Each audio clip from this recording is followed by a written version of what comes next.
All right, so today we have the brand new, completely redesigned Rocky Mountain Altitude. I'm really excited to check this bike out completely.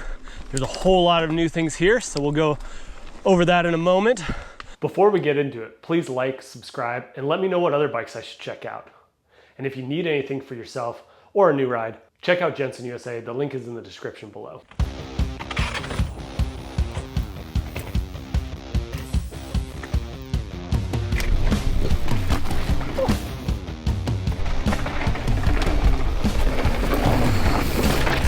Since they announced this bike, I've been really interested in it. It seems pretty comparable to my new Santa Cruz Nomad and also pretty comparable to the Evil Insurgent that I was contemplating buying. So when the opportunity arose to check this out, I was into it. Let's talk about what's new. The Altitude got a huge redesign and now looks different than all other Rocky Mountains. The biggest difference is the suspension. And while travel hasn't changed, how the suspension is delivered definitely has. The Altitude sees the reintroduction and update of the LC2R. That stands for low center counter rotating. So you have two short counter rotating links, similar to Santa Cruz bikes, but the main pivot is even lower, rotating around the bottom bracket. That means the center of gravity is ultra low for a stable yet maneuverable ride, and the short links mean more control over how stiff the bike rides. Rocky Mountain also started with a high leverage ratio, making for crazy small bump compliance, and that was one of the first things I noticed. The new LC2R also ensures chain tension has little effect on the suspension, especially when descending. So no pedal kickback, but even more importantly, your suspension stays incredibly active under braking. The last thing I also found, which I was concerned about and mentioned in the video, was that they did not spec my Altitude with RockShox's hydraulic bottom out on the Super Deluxe. That's because the last 25 millimeters of travel see a 36% increase in progression, and it worked. All right, so with 30% sag and no hydraulic bottom out, how's this new suspension perform?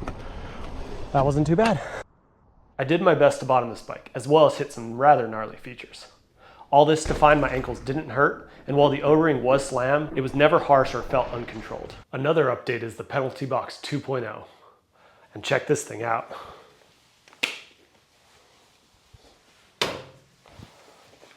First off, got a little bag, tool, tire plugs, and a decent sized CO2. But more than that, got a full rain jacket.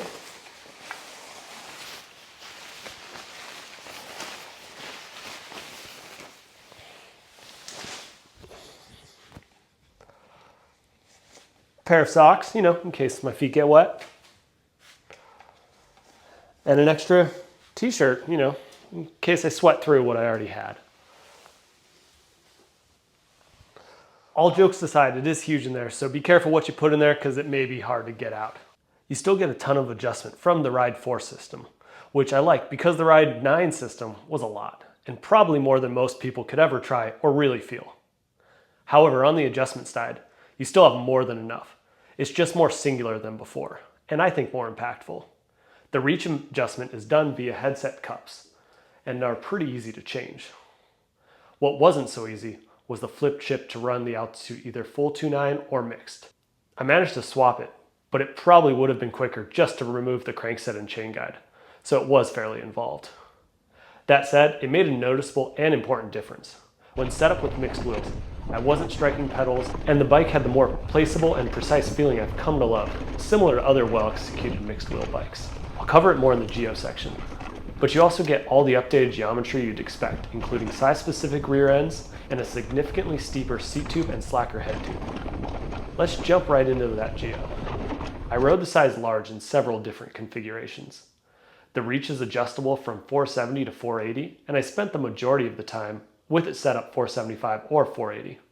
I also rode it both as a full 29er and in the mixed wheel setup. You get nearly a full degree of head angle adjustment from 63.8 to 62.9, but I rode it mostly set up at about 63 degrees. Climbing was made easy with the 77 or steeper seat tube angle, and the 450 rear center made for a manageable 1282-ish wheelbase. definitely check out Rocky's geocalculator on their website, as there is a lot, maybe too much adjustability. Let's get into the climb. So far, I've been able to take this thing on a pretty good fire road death march, as well as another single track climb. So today's gonna be the fourth ride on it, and a little bit more single tracky climb as well. Let's see how it does. Switchbacks are coming up.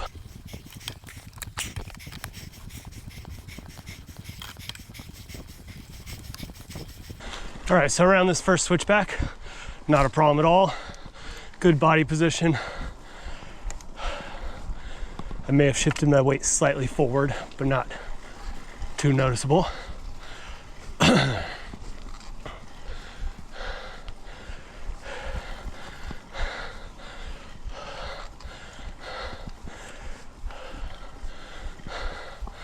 Now this is the hard one. Let's see if we can do it first try.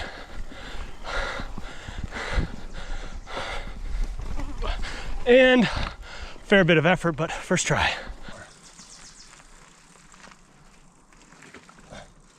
That's one more. That's not too bad.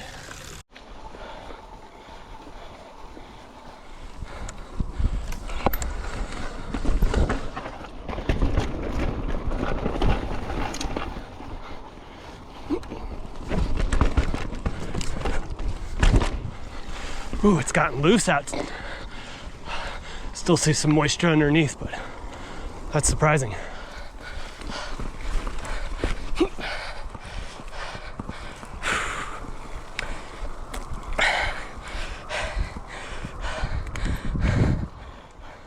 So after some good climbs and even better descents, how does this thing get up? Well, as far as switchbacks go, it's definitely an A still. It feels more like an enduro bike than some of these quicker bikes, but it handled it without too much headache. Not to mention it handled it. And then as far as efficiency goes, you know, even for a bike like this, I'd actually maybe put this down at a B plus, mostly because it's very supple and you do notice it moving a fair bit. As you get higher up in the cassette, you can feel that anti-squat kind of kick in and stiffen things out, but it's still a fair bit more active. So if you like it solid, you'll want to reach down for the climbing switch. And lastly, traction. Well, as I mentioned before, it's very active, so clawing up and over roots is not a problem for this machine, and it loves those more techie, quick sprints. So as far as a fully capable enduro bike, this is a great one that's not going to zap your energy on the pedal between stages.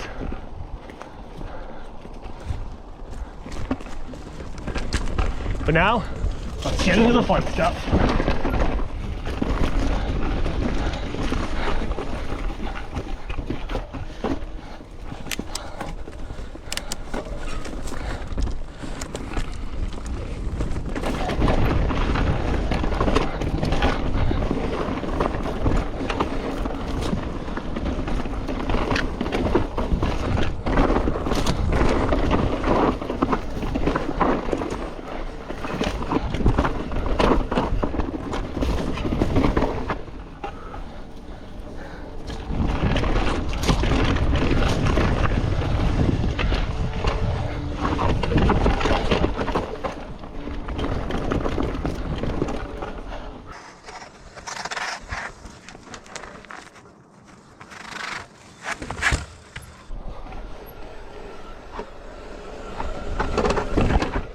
Now this roll, while not as scary, is significantly trickier. And I fell right in. Woo!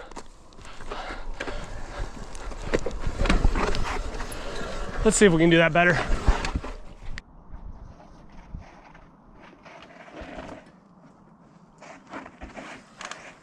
All right, made it through there. Woo.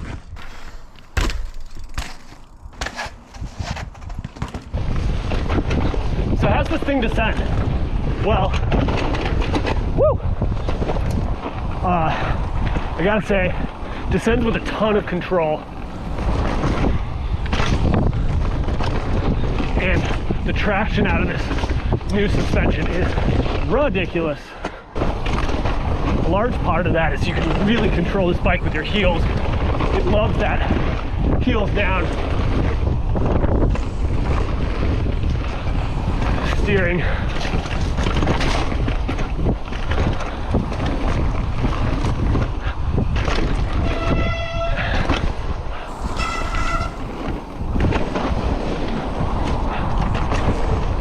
This is definitely an all-out traction monster.